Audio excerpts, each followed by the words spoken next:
So after the packed month of great releases that was March, April slowed down a bit, with a bit more of a mixed bag of various movies and TV shows.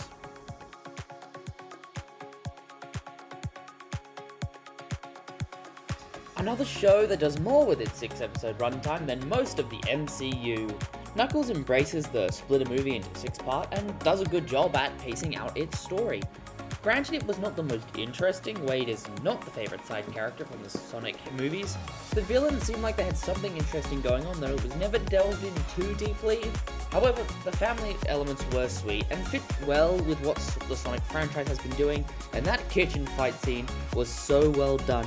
All said and done, Knuckles is good for what it is, a small addition to the Sonic franchise ahead of the Sonic the Hedgehog 3 that gives us a bit more character growth for Knuckles, assuming he's not going to get much in the next movie.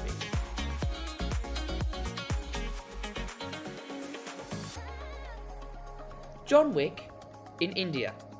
That description makes it sound like a ripoff, but no, it has its own unique style and setting as well as its own drama. The setting is dark and gritty, as is the action, and the fighting feels realistic and brutal. Every hit and wound feels painful. Our main character doesn't just get up, he suffers. The cinematography and choreography of the various fight scenes was at John Wick's levels, with some of its own unique flair.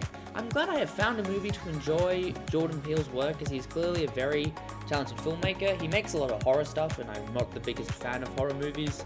So I'm glad I finally got to enjoy his work and his filmmaking style. A dark and gritty action movie that takes on new directions. I will say I would have enjoyed the movie more if Alfonso was in it less.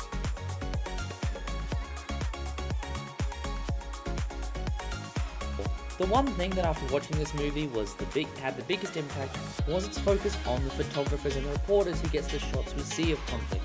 It was an idea that was intriguing to see, and the lengths they go to get that one important shot. However, the war and the conflict at the centre is never really explored or explained enough for us to make sense of the sides, the factions, and the reasoning for the decisions made. I think it was trying to be two different movies put together, but to do so, the important stuff of each was taken out.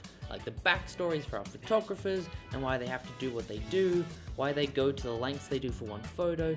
Cinematography was a strong element, but overall I think the film missed on a few beats that would have made the film much better.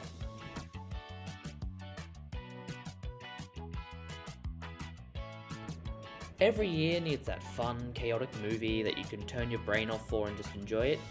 This is that movie. Cavill and the rest of the group had such great chemistry that you couldn't help but laugh at their banter.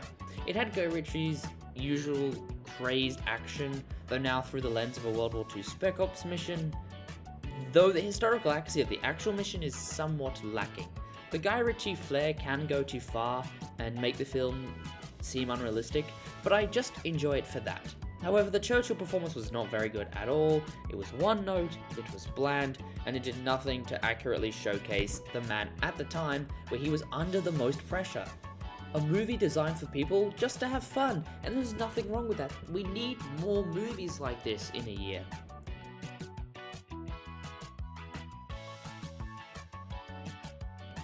I know the gist of the Musketeers storyline, and this adaptation was my first time seeing it on the big screen, and both parts create a strong, detailed war story filled with historical element references, as well as its buddy cop story that develops the four main characters very well. Eva Green plays the villain so well. She brings such a balance of cunning and strength, but also emotional trauma. The design and the cinematography create such a vibrant world and amazing fight scenes, and the war was brutal and dark. A foreign entry that made it to my list that I'm glad I checked out because it was a fun experience and a great historical war film.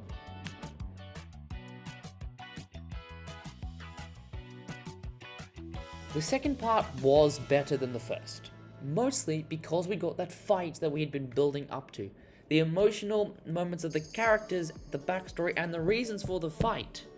That being said, it was still a little lackluster. Zack Snyder has this huge world that has been built, and we do not explore much of it.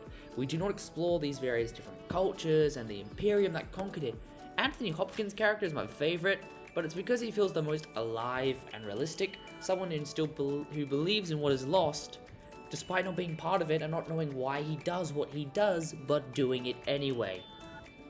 Rebel Moon may not be the best sci-fi out there, but it is clear Zack wanted to create something unique, and perhaps the director's cut will give us a better look.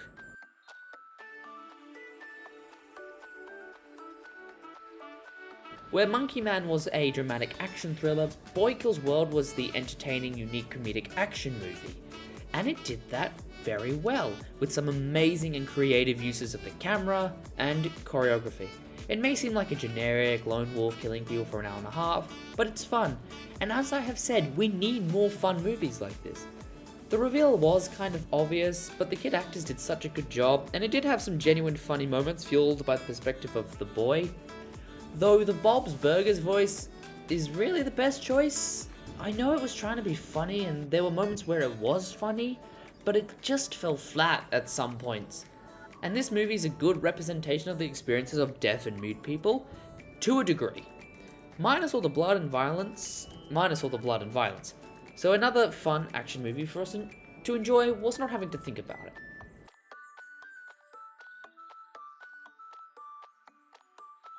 Another win for the game adaptations. Fallout was the new take on the apocalypse survivors with multiple different methods of survival and varying opinions on these methods. Walton Goggins gave an amazing performance as the ghoul.